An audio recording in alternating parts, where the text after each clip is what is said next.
Rəssamlığa yenicə başlamış Margaret ərindən boşanmışdı. Qızının onunla qalması üçün çalışmalı idi. Sərgi salonunda Margaret Walter'la tanış oldu. Walter istedadlı rəssam olmasa belə hər yerdə öndə olmağı bacaran biri idi.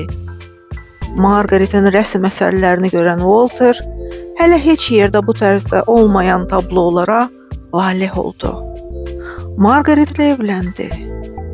Margaret Kinin, yəni xanımının əsərlərini satmağa başladı. Walter gözəl marketoloq idi. Gözləri iri olan bu uşaqlar çox məşhurlaşdı. 1960-cı ildə əsərlərin qiyməti yüksəldi. Margaret 16 saat çalışmalı olurdu.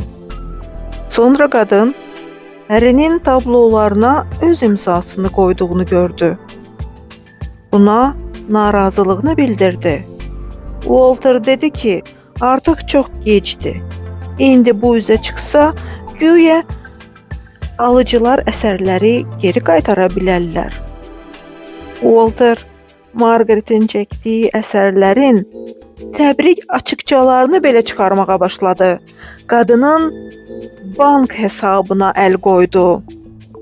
Buna dözməyən Margaret ərini məhkəməyə verdi.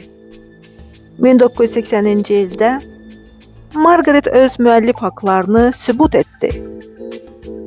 2024-cü ildə 94 yaşında Margaret vəfat etdi.